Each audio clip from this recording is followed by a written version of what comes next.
Blind Items, mga Marites. Make sure to like, share, and subscribe to MU Entertainment's YouTube channel. At kung blind item sa anak mo, pues talasan ng isipan at pagganahin pagiging Marites. Dahil andito na segment na inyong kinuhumalingan at pilit na hinuhula ng Daho! Anong unang hashtag? Super kapal. Grabe. Super na. Super kapal ng makeup ba yan? Ako pala iba-blind item ko. Ay, grabe. Hindi. Kaya siya hashtag super kapal. Kwento ito ng isang actress na, well, andyan pa rin naman siya, pero hindi siya masyadong visible sa paggawa ng mga acting. Ganyan. So, nung itong actress na to ay hindi pa ganun kabongga, meaning hindi pa ganun ka yaman or maraming milyon, may mga nagtiwala sa kanyang mga naging kaibigan niya. Parang part 2 to ng blind item ko way back. Anak ko, ang hirap yung kailan yung way back pa to. Kung saan, yung actress na to, may utang siya na mga nagkakahalaga siguro palagay mo ng milyon, 1 milyon, umabot na ng ganon, umabot na. 1 milyon lang. Dahil sa yaman na nito, kayang bayaran na. Oo naman. So, ilang beses na siya siningil, dumating na pala sa puntong na legal na and everything. Doy, nangako. Di ba? Usual, ganyan. Doy. Alam din. Nangako at lahat, hindi pa rin siya nag-pay. So, ito, base sa kwento ng kausap ko, parang dekada na nga yata. Hindi pa rin nagbabayad. Oo. Kaya talagang magingit-ngit talaga at nasasabihan talagang super kapal. At bukod doon, ang mga nakuha lang niya, mga damit, mga bag, mga ganyan. So, hindi lang pala itong taong to ang biktima nitong super kapal na actress na to. Hindi pa rin nagbabayaran? Hindi pa rin hanggang ngayon. Meron pang mga iba na ang mga kinuha naman niya, mga alahas, mga ganyan. So, baka mas mahal to, no? Siyempre. Hanggang sa yung pinagkuhanan niya, kumbaga talagang nag-suffer yung business. Well, dahil syempre nga naman. Siyempre, kung di na... Puhunan mo, hindi mo halos mapaikot, di mo makuha. Mabalik, di ba? Yan, ganyan din. Ang naging senaryo, dinimanda or nag-file ng complaint, lahat na. Parang makapal pa raw yung mukha nitong actress. Hanggang sa nag-ibang bansa na tong mag-asawa. Negosyante. Oo, yung negosyante. Kung naalala ko yung actress na yan, mayaman yan Ay, kaya nga, may kaya. Hanggang ngayon, hindi pa rin nagbabayad. Pero kung tama ako, kung makikita mo, akala mo, gumagawa ng mga charity, tama nga ako. Pero, meron palang mga pinagkakautangan na hindi pa bayad. Kumbaga kung sino yung mga alam ko yan. Kung sino yung mga small time Gracie, wala ka na Gracie. business women, businessman, yung pa yung mangula ka na Gracie, no? yung pa yung kumbaga tawag sa ganon, parang pinagkasamantalahan ito. Sabi ko pa naman, estapador. Pwede na nga gano'n na nga rin sabihin. Hindi ka nagbabayad. Grabe, na. Kung tama ang hulog. Pero alam mo, paano niya nagagawa yan na nakakaharap? Bagay, marami naman yan. Marami naman ganyan. And everything. Akala mo, okay. Akala mo, ganito. Makapal talaga balat niyan, di ba? Ayun na nga. Mukha nga, masyopal talaga. Yun na. Super kapal, masyopal. Ay nako, anyway, I'm sure kung napapanood mo to, alam mo na ikaw ko ito. yan. Ay, diba? may ganun panawagan. Kaya, nananawagan ako sa pamamagitan ng blind item na ito. Para may komisyon na si Rose. Mag-pay ka na. Charot.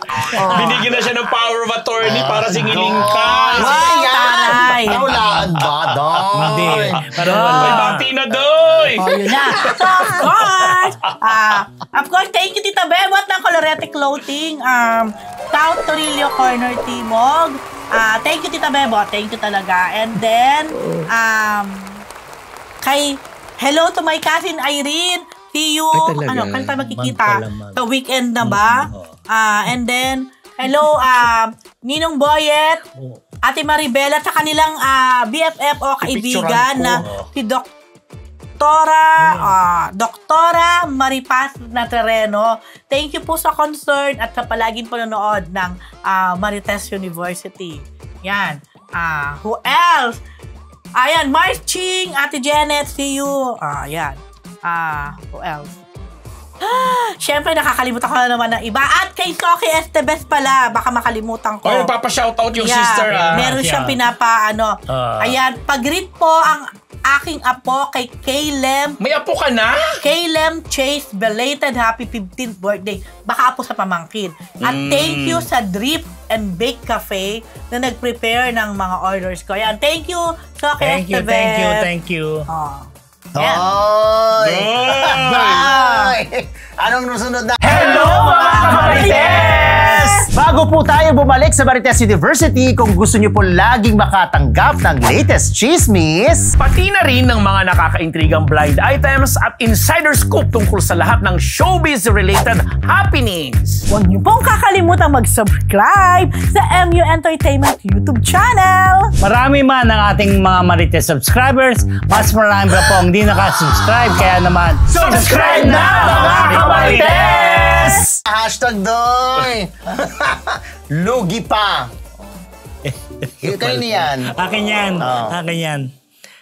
Ang ano rito dyan, isa yung member ng production staff ng isang series na ginagawa ngayon kung saan kasama dyan na isang actress na leading lady rin ng type. Hindi, lead na, mga junior actress pa lang, wala pang senior. Ayan. Yung staff na to, nag-birthday. Or magbe-birthday. Doy! Di ba? Dahil nalaman no actress, di ba? Nalaman no actress. Tawa na tawa si Alan Jones. Tapos sabi nga yan, sabi nung actress sa staff, "Hoy, punta ka sa bahay." Diyan na-excite yung doon ko bibigyan regalo. Ay, may press release. Ganon. Pumunta naman siya sa bahay niya. Kaya malayo yung bahay nung actress. Lalabas ng Manila. Hindi malalaw, hindi Metro Manila, pero malayo. hindi rin sa BBC. Pag nasa QC siya, baka nasa Alabang. Di ba? Di mong gano'n. So, okay. Siyempre yung production staff, maraming ganun Lugi ka pa, no? Nag-what or what. Basta ghost siya na, siyempre, pagod. Tsaka siyempre, naman. Lalo na kung mag-angkas pa siya. Angkas siya, di ba? Delikado Ikaw pa yun. yung nag-angkas. Yes. So, pumunta naman doon, matawa, pinainom naman, inisiman man siya ng ina-expect naman siya nung actress. Para okay, no. Tapos finally, uwi na, graduation na. Bye! Happy birthday ulit. Nabutan. Ito pa, Chuk. Daming take home, siya nag-Sharon pa, ha? Sharon niya ito, ganyan. Yung giveaway pag Christmas. May picture mag? yung... Babasagin? Oo. Mag ang binigay. Yung additional. Yung Adi. Tapos, Adormeo. Saka umuwi na, siyempre sakay ulit, di ba? Chuk-chuk. Uwi na. Pagdating sa bahay, binuksan. Ang ampaw. Ko? Ano? Isang sampal lang. Lugi pa. Lugi pa. Ano ba ito? Kumbaga, napagod na, laylay ng bahay. Tapos binirigyan siya ng ganyan, parang extra lang ng Pasko. At madaling nababasag yun, ha? Oo. Doy! Doy, the nerve, Doy! Ganun mga kawawa naman yung production system, di ba? Lugi pa! Di ba? Siyempre pagod yung bata. Di ko lang kung babae lalaki sabi. Basta... Ba't di mo alam? Blind item na naman yan. Pati ba pati gender? Siyempre nagpa-blind item. Ay, ang bida nga yung actress, di ba? Sino nga si actress na lang? Napapanood pa rin ngayon. Active pa rin. Junior? Junior. Hindi sila veterana. Hindi pa obsolete. Di ba? Di ba? Hindi naman lahat ng veterano obsolete. Sorry, hindi ginagamit ko lang yung term. Talaga? Yung totoo, amin ninyo. Oo naman. Anya pa rin siya, mabenta pa rin siya. May mga iba nga, may asawa na. May asawa na, may anak na. May anak na, may asawa. Nasa Asawa showbiz niya din. tayo Showbiz pa rin. Ang asawa? Oo. Yes. Doy! Nakakaloka yung object. Magagamit na yan na Happy Doctor. birthday sa brother-in-law ko si Edwin Proctor sa Romeo, Michigan. Wow. Happy viewing sa sister ko si Nes Nardo tsaka yung sister ko sa La Union si Josie Agassen. Yun lang. Next hashtag! Matronics! Ay, ako yan, Matronics. May kinalaman sa isang aktor. Nung kasagsagan ng karera ni aktor, etong si aktor, kumakapit sa bading. Grabe. Alam mo, pag maraming kapit sa bading, alam mo na talaga, no? May pagkapit sa bading.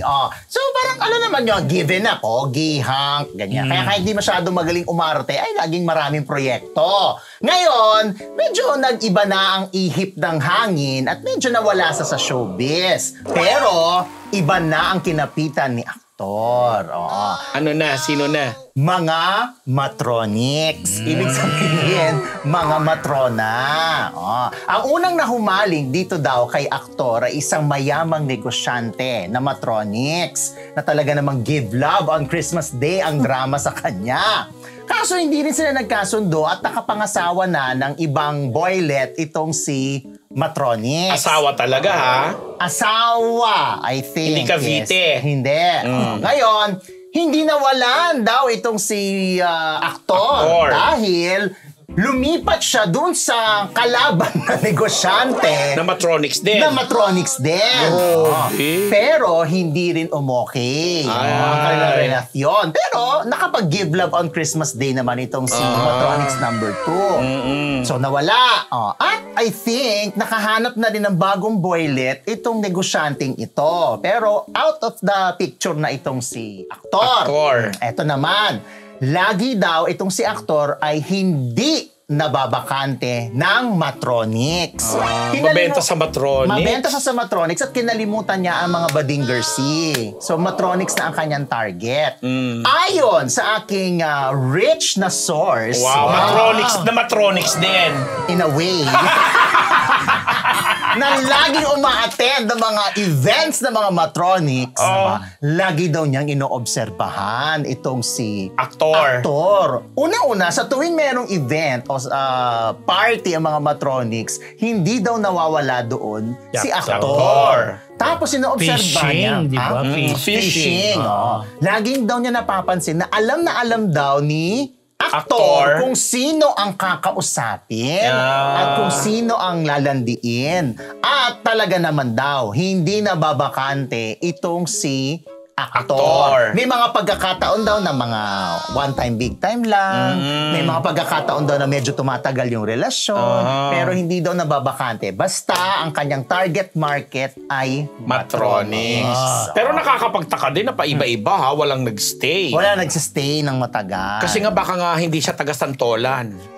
Yun din ang bali-balita. Diba? Hindi siya taga-Santolan Station. Taga-Kamyas lang siya. Baka. Diba? Wala bang malaking kamyas? Nose ko, no? Alam niya. Wala bang malaking Alam ni kamyas? Rose! Wala bang malaking kamyas? Ever? Wala, ever mo. Gano'n kalaki ang kamyas? Ganun lang siya. Pinakamalaki ko nakita, mga ganun, no? Pero senyorita, Talaga. At least yung Santon, pag bumilog yun, tigas at low. Napaka-vivid ng picture. Sino yung aktor? Sino yan? Parang walang award kasi hindi naman siya nakaka-acting. Matagal ng aktor.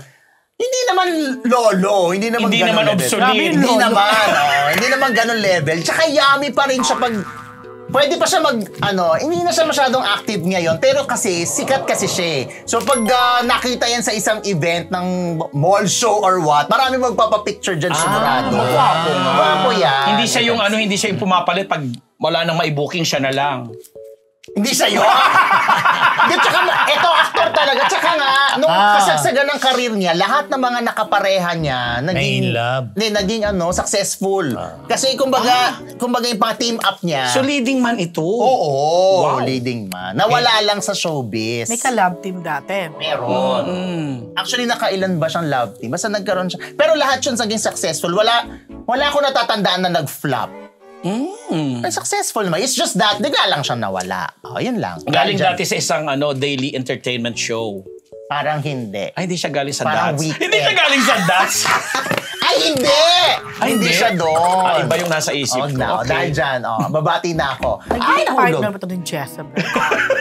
Hindi ko sigurado. Anyway, wag na kayo mag-enumerate. Hair Shop Salon, Salazar Dental Clinic, kay Miss Bel Constantino ng Stan Empire Lending Corporation, kay Miss Robin ng Flawless Face and Body Clinic, WTFU sa YT and Spotify, at syempre ang The Futok Show mamaya 11:45 sa TikTok. Hello kay Sneezy Solis McDonald, kay Alan Jones, Doy!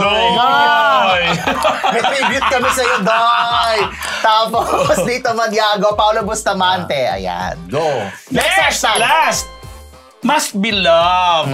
May kinalaman din ito. Parang konektado to sa blind item mo. Kay actor? Tungkol din ito sa isang, actually, young pa naman siya. Young actor, singer na ngayon, nag-host at member ng isang weekly variety show. Ayan, ang ganda ng clue ko ha. Na parang, nung mga nag-uumpisa siya, sumisikat ang pangalan niya, nagkakaroon siya ng mga, napasasama siya sa mga drama series, projects, movies, etc. Napabalita na hawak siya ng isang top-notch na male executive. Top na male executive? Top-notch Hindi bottom, ha? Hindi alam.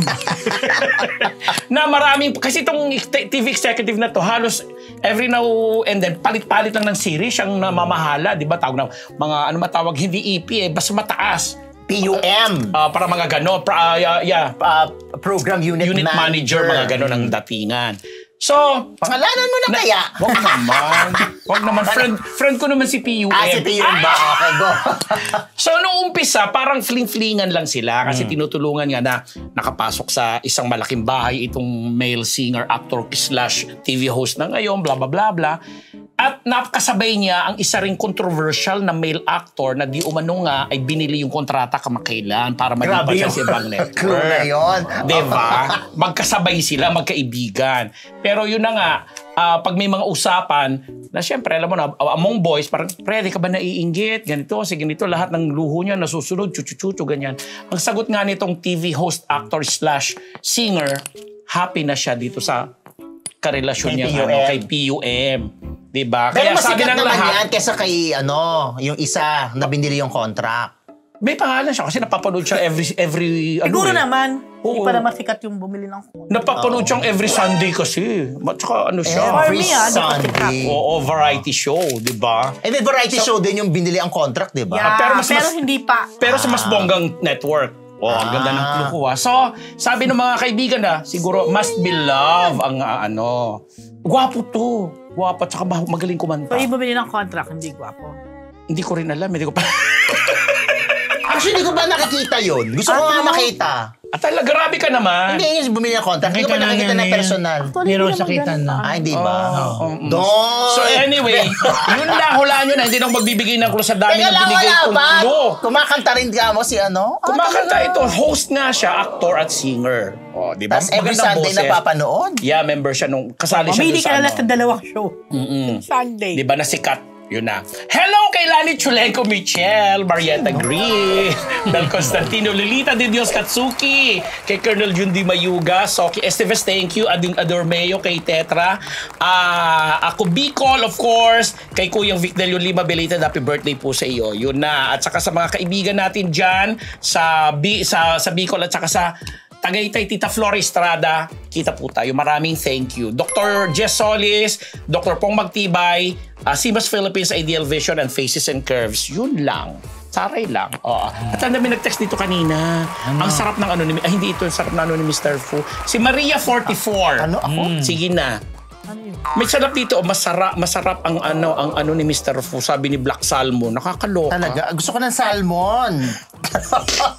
Yun lang mga kamarites, wala na po kayo. Dahil bago po natin tapusin ang live, pasalamatan po natin ang Scott Media. In fairness, hindi kami naglalag ngayon, bonggang-bongga kami.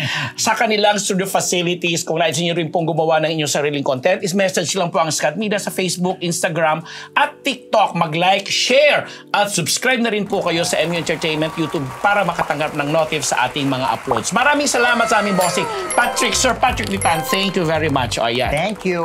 Bye! Okay, mga Yes, nakaraos na lang po tayo na isang episode. Maraming salamat po sa mga nanood ng live. Maraming salamat po sa nagpakulay. At syempre maraming salamat po sa naging bahagi ng ating kwentuhan. Umabot tayo ng 1.4 ha. Diba? Diba? Yes. Salamat po. Happy weekend! Happy weekend po. Long weekend tayo. Hindi namin alam kung meron kaming sabihin ba namin. Sa Monday wala tayo, di ba? Live, walang live. Sa Monday wala pa Mga kami live. kamarites. Baka hintayin nyo yung interview namin kay Jelly de Belen. Baka doon po palabas sa araw na yun. Yes. Parang ayaw ni Gracie. Okay mga marite. Gracie, Ako, maraming Gracie. salamat. See you soon. And good luck, Gracie. Good luck sa bago mong karir. Babalik ka rin. Okay. Okay mga Marites, hula na. Yan po ang daho mula sa Marites University!